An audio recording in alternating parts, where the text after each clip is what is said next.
Uh, Hello and welcome back. And this one, I'm going to talk about some of the TV shows and documentaries that on uh, watched and that were based on wrestling.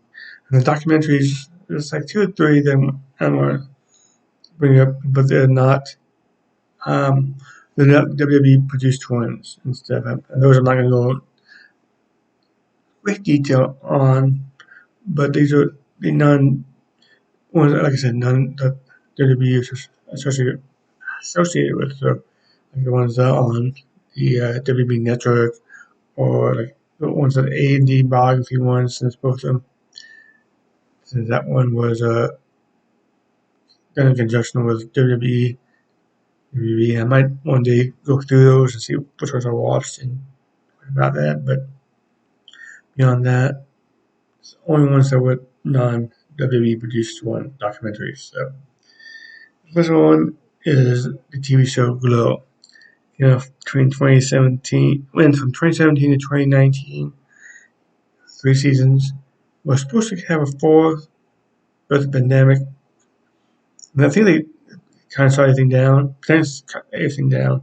I think they had actually started shooting the last and final season, and then and I saw a couple of episodes.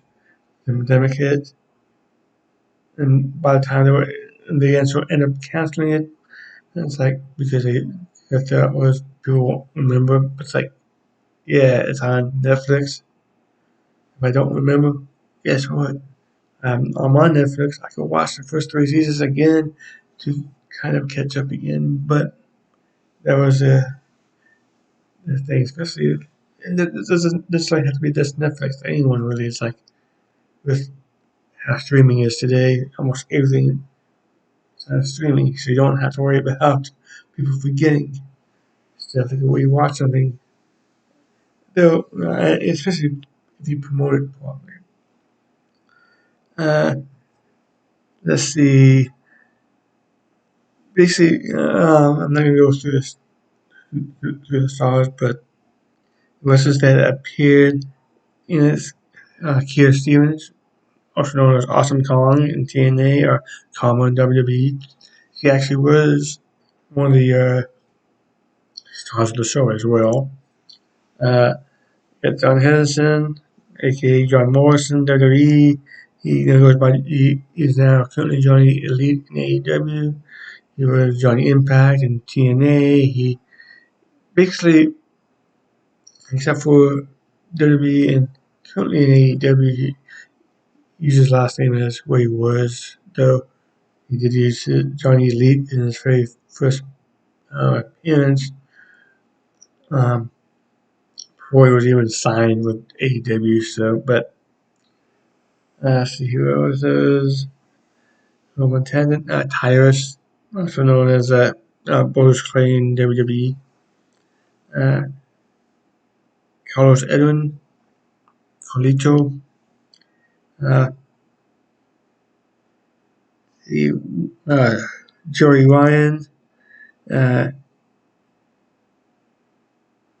Alex Holly, Chavo Guerrero Jr., Christopher Daniels, and Frankie Kazarian, uh, and Hulk Hogan, Ric Flair, and Gorgeous George all appear in archive videos. So, well, first of all, you don't know what. Before we go in detail of the show, Glow back in the '80s was a all women. It's true for gorgeous ladies of wrestling and all women wrestlers, and it was syndicated back in the '80s. I remember watching it in the early '90s, but I remember watching it, and yeah, it was trying to, in some senses, like be like what WB is, but give women a little more time to wrestle, kind of like what Val women wrestling is today, but but not as serious as Val. So basically, what the TV show is about is like the first season. It's basically them getting like all these actresses who may want to be doing something. Because I don't think they and none of the actors really realized this was just going to be wrestling. They thought it was just a TV show. They ended up, and those who got quote unquote casted obviously were being trained how to wrestle. Um, Actually, one of the characters uh, was portrayed by Tyrus and Carlito. Not Carlito. They didn't want her to wear too comfortable. So basically, it was them training and finally being able to put on a show, being televised. Um, the second season was basically takes place immediately after the first season, so it's them actually getting the TV show on air and then put on a set, I won't say a weekly show, but close enough. And before it eventually, I guess, put in a bad time spot and then eventually being canceled. The bad thing is the local season that they aired on had the owned the Glow name, so they got an offer from someone who was from Vegas. Hey, you can wrestle at my club. What it did, they ended up, which basically season three takes place them wrestling in Vegas with having a show, and they eventually and at the end of the third season, after they were which I think season four was going to be about was them being able to get a national show being based out of LA again, not being in Vegas. But of course, it got canceled. You never know. It was actually a pretty interesting show because all the former Glow wrestlers, for the most part, wasn't maybe not 100% accurate, but it did portray a lot of stuff. A lot of current wrestlers enjoyed it and stuff. And like, I think it was Alexa Bliss or someone was asked about the show, about the training. He's like, yeah, it's the same, but it's not exactly. Of course not. So I think it's based on a TV show, so it's like based on what happens. So it's like, yeah, they're going to automatic effects, of course. But yeah, it was a pretty good show. If you have Netflix or enjoy wrestling, you might hopefully you enjoy this. Especially if you grew up watching it, you probably would get a kick out of it. And they do a lot of stuff that's outside. It's not just wrestling. They do some non-wrestling stuff out to like what's going on in their real lives and so forth. So that's good. The other one is Young Rock. Uh, it 3 seasons between 2021 and 2023. Of course, has one of the celebrity appeared. And there was, of course, Dwayne Johnson, The Rock. Also, Becky Lynch appeared in it as a uh, Grayson Waller, Luke Hawks, NWA fame, Colt Cabana uh, was appeared. And it basically takes place in 2032. Rock is running for president of the United States. He's being he's being interviewed by, let's see what's his name. Uh, I don't know his name now. Yeah, but um he was in the movie Ant Man. He was the second one. He was the his that he was his parole officer, but he was the FBI agent. He was trying to prove that man he was doing stuff outside of he was not being staying his Home West, and I think it was also on One Division too. But basically, The Rock was used to be interviewed and telling stories of his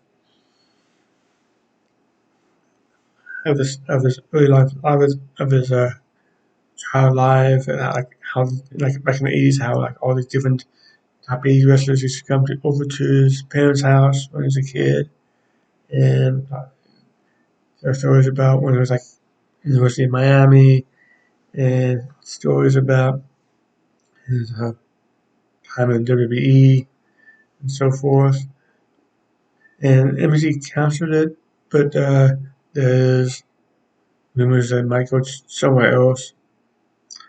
But yeah, basically just story of his past and stuff. Um, like him reminiscing, saying, "Hey, but it's okay." So that's how it always. The first season I would watch. Second season I was end up watching like the next day on Peacock because it was going up against SmackDown. So it's like, yeah, it's like you don't try to get the WWE people to watch. That was the wrong day to do it because most people will be like me, whether watch SmackDown then watch. Yeah, so basically for me, the only day I probably would watch it was on Thursdays when with Impact when it was going up against Impact. That I would have probably one of the few things I would watch over Impact Wrestling. And maybe NXT I might have watched over from time to time. And then there's okay,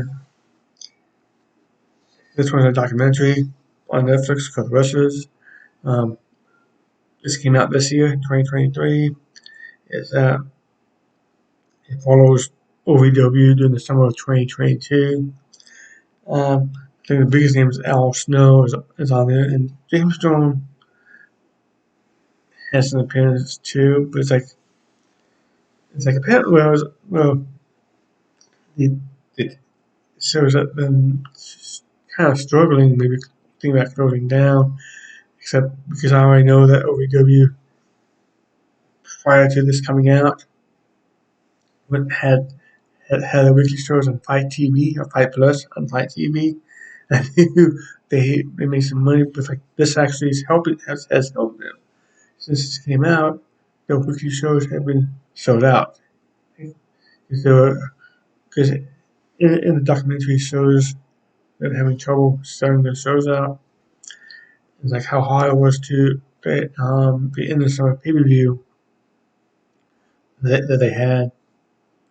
I think it did sell out, but it was really hard for them to sell out. So, but because of this, the show everybody was doing really, at least on the things doing well, and I recommend doing it because it shows what all these independent wrestlers go through.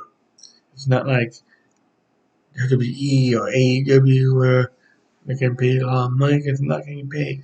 A lot of them have second jobs just to support themselves. Because if we're training from 500 people every week, you're probably only getting maybe $300 at most. So it's like $300, 400. Depending, it also depends on who you are too. You're not really making at that point a lot of money unless you're also going elsewhere, like Hollywood Haley J. He was one of the wrestlers. I guess he was doing her mother. He's also on the show and also a wrestler who kept going out to California to film WoW. So this was done before WoW premiered on TV as well. And so it's like I don't think they necessarily had second jobs, but because they were making money off of that helped support them as well. But a lot of them needed. Some of them actually were taking dates on weekends because if we go to tapes on Thursdays, so they could do Friday, Saturday, and Sunday shows if they wanted to. But yeah, it's not working in the business is not as glamorous as working in WWE and AEW, and even then, it's not as glamorous as people think it is. The next show is actually another Netflix show. It's the Big Show show, and as by the name, it's the Big Show. And other wrestlers that appeared were Paul White, Big Show, Mick Foley, Mark Henry, and Rikishi. Basically, this is a fictional version of Paul White, Big Show, and he basically just retired from wrestling, and he's married with two daughters with his wife. He also has an older daughter with his ex girlfriend, ex wife, who and the mother ends up moving to Netherlands. The daughter didn't want to move with her over, so she ends up living with her father and half sisters and I guess stepmother. And so it's like I think it was like 10 episodes, and eight. Remember, it might have been 8 episodes, like the day-to-day life of um of of him trying to struggle with it, kind of struggle with his retirement and trying to raise his 3 daughters. And point note that the little White in this show. The little White um was some family matters. He's uh, so he plays like Big Show's best friend in the show and stuff, and even tries to promote him in a match. He was a gym and tries to promote Paul White in the match of the show. But it's alright, maybe it only lasted one season. It's like, yeah, that's probably all really goes. I mean, like I said, it was alright, but yeah, it didn't really need to go on. It was not greatest. It probably didn't really get a lot of traction either, so that's the reason. It came out, yeah, it came out in 2020, so.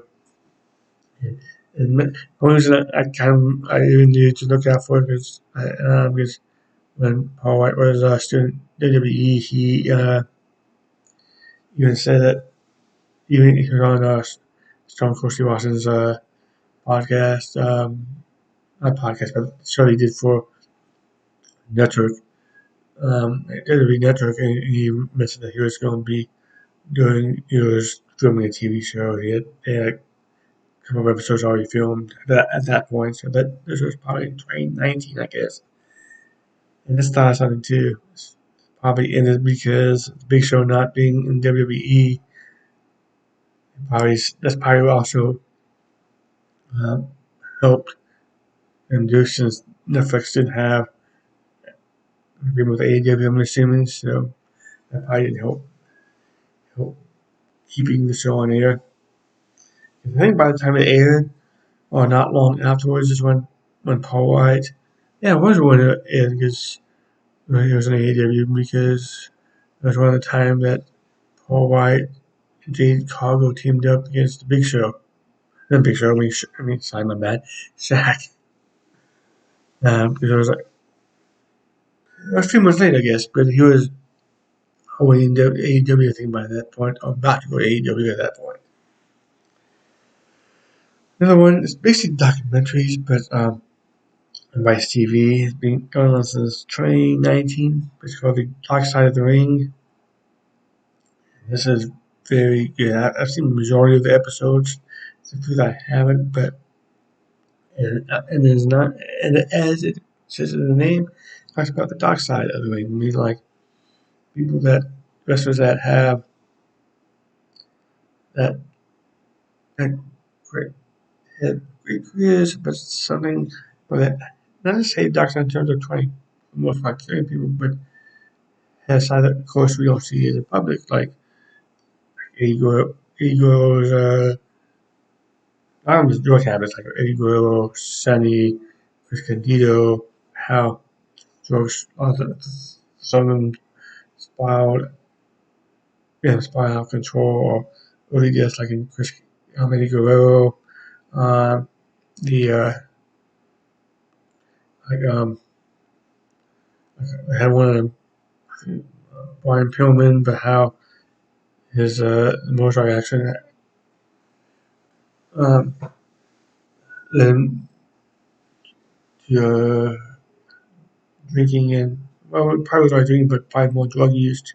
I remember a lot of these wrestlers are in pain and wrestling 4, 5, 6 days a week, twice on Sunday. So a lot of them were because of that. Others because well, it was like a party atmosphere a lot of times too. So it's like doing that. It's like, but they did touch on some other subjects like playing right from hell.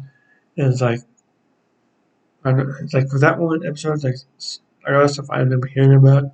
Like throughout that episode, it's like I thought there were like 2 or 3, and like some people have said, yeah, it was 2 or 3 different. It was not one flight. It was actually like 3 elements of 2 or 3 different flights that are the same, but there was a lot of the same stuff. Like there was like versus getting drunk, sexual, sexually harassing the attendants, stuff like that. It's like yeah, it was not a good look, and like that's how Ric Flair got suspended from WWE because of the sexual harassment allegations. But I mean, it talks about because basically all these episodes talk about how it's promising for the most part, promising young wrestlers, and something happened. Like I said, mentioned, going downward spiral. And I think it's had 4 or 5 seasons now. It's supposed to be coming back for another one next year. So I mean, it's on Vice TV. You can find the episodes on YouTube as well. You can go, and I think they go on Vice TV's website or app, and you can find them there too. This is basically it's been the most popular show as well. So, but yeah, it's where you actually then it's like and you can pick and choose which ones you want to watch because like you don't need to watch every single one because like this is done documentary style. So the only one you kind of need to watch because they did Eddie Guerrero and Chris Benoit as a 2-part. So it's kind of like the first one was mostly on Eddie Guerrero and how he and Benoit being good friends and how that and the second one is basically how Chris Benoit kind of went downhill and him and with his killing his wife and himself and his kid and stuff, how that ego's death affected him. So yeah, it's very interesting. It's like in some of these shows you probably so much stuff out there you might know enough. Like the Montreal Screwjob was another one episode. Like for the most part, you might pick up some little things. You probably know. It's like that story. I think everyone knows the majority of the story. There is some little things you might pick up on that you may not have realized on that. Another one. So it's actually I used to. This is next to actually the ones I used to watch as a kid. One of them is called Learning the Ropes. The late 80s, and starred Lyle Colorado. He's a former football player. So a lot of wrestlers are former football players. So and yeah, a lot of NWA wrestlers have cameos in this movie, like Dr. Death, Steve Williams, Sting, Lex Luger, Ric Flair, Hawk and Animal, the World Warriors. Oh, hello, D. Depending who you talk to. Ron Simmons, Dick Murdoch, Wally Garvin, and many others. Basically, Lalo Jado is I think, a teacher. He was he's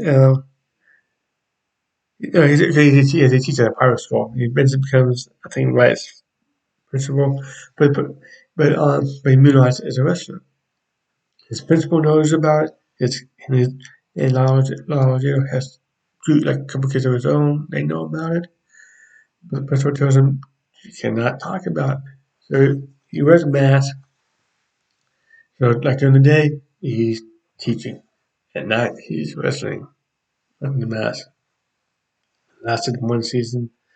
Haven't seen it since it aired when I was a kid. And of course, the only reason I watched it is because it had to do with wrestling. And I got a feeling if I saw it again, I probably would not like it. I probably would like it, be nostalgic of it, but I probably would not like it today. But I guess my get more, I guess. The other one is the Hulk Hogan Walking Wrestling, and basically a cartoon. It aired like for 2 or 3 seasons, but it aired for a couple years after that too. And basically, it so these are the wrestlers that were in it. Um, and they were split as heels and faces. The faces were Hulk Hogan, of course, JYD, Junkyard Dog, Captain Lou Albano, Andre the Giant, Wendy Richter, Jimmy Superfly Snuka, uh, Hillbilly Jim, and Tio Santana. The heels had uh, they were led by Roddy White Piper, uh, Iron Sheik, Nikolai Volkov, Felix Mueller, Big John Studd, and Mr. Fiji. And Bobby the Brain Heenan, yeah, that's his name, I said that right. And Mean Gene Okerlund would appear from time to time. And they had actually, none of the wrestlers voiced their own characters, they had voice um, actors doing it. Because you remember, this is the 80s, they were wrestling like 4, 5, 6 times a week, so they didn't really have time to be doing that. They did have live action interludes from time to time, and those were filmed by themselves. So they after they had all the cartoons already made, basically made, they could film the wrestlers in like one day type thing. I think like if they wanted them to do like 3 or 4, they could film 3 or 4 in one day.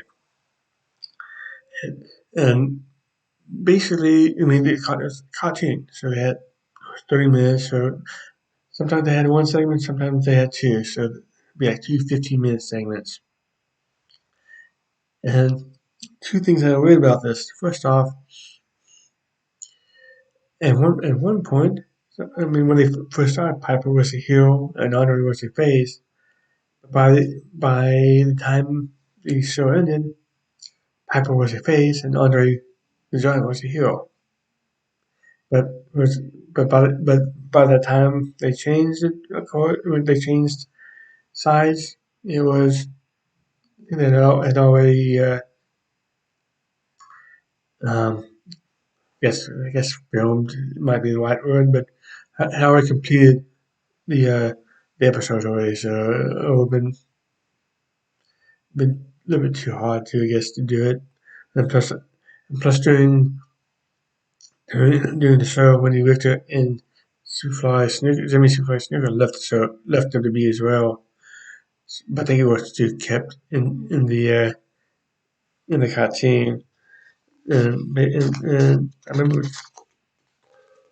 crazy to the last few years watching a couple episodes. It's like yeah, I mean, as a kid, I enjoyed those over gear too. I was kids, so it's like yeah, it was kind of hokey. I guess nowadays what we would call it. Next one will be Beyond the Match. Came out in 1999, and basically it followed uh, Terry Funk, Mick Foley, and Dixie Roberts over 3 years. 3 years. And WWE actually, I don't know, the cameras backstage because Funk was in WWE for some of that time as Chainsaw Charlie. Um, Mankind obviously was. Mick Foley was obviously in WWE during this whole period. And so Jake Roberts at the very beginning was in this as well. In WWE, it is.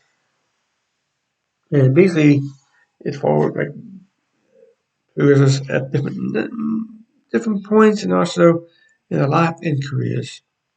Like K Funk was supposed to be the end of his career, and they filmed a retirement match that he had with Bret Hart. Well, he also had like 5,000 other retirement matches after this.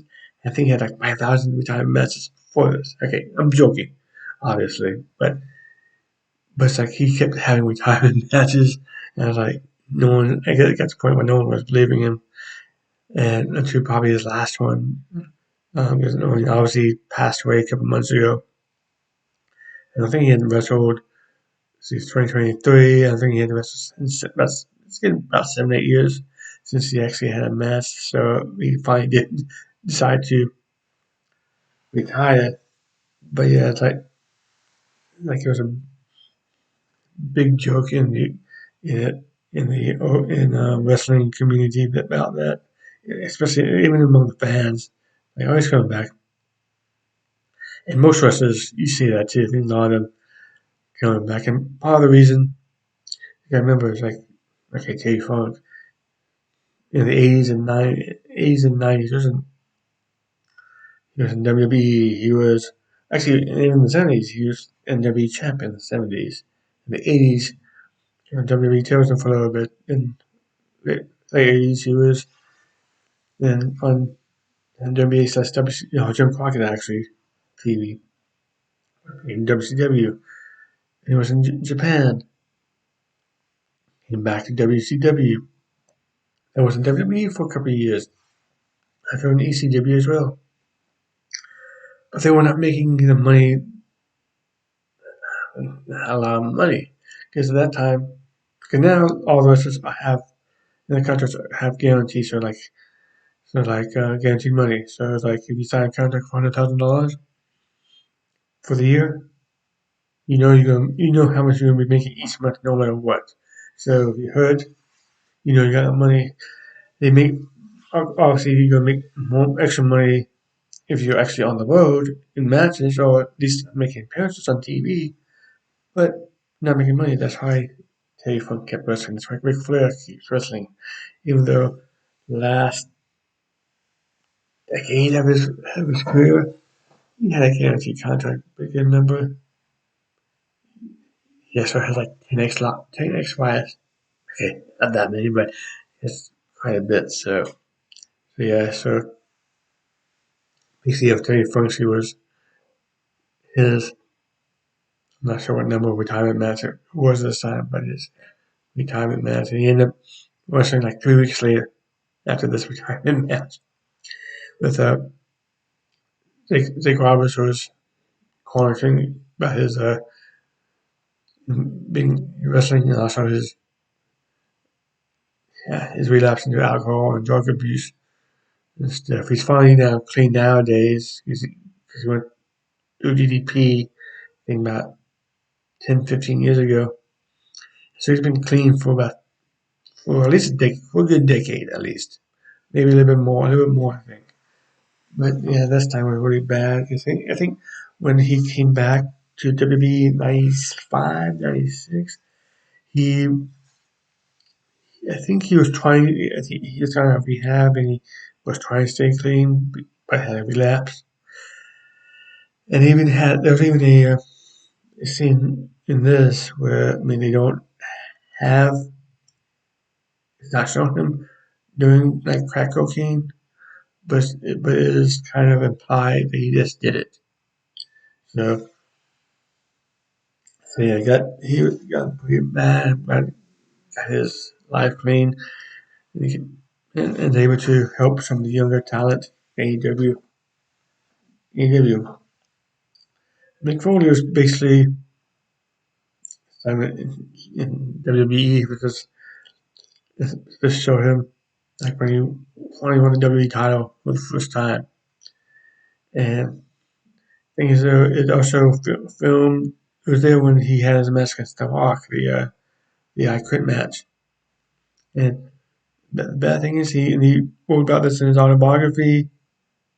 And I say this too, is like I think the walk was only supposed to hit him on over the head just like maybe twice, 3 times. I think it was like 8 times. It was more than double the amount than what we were supposed to.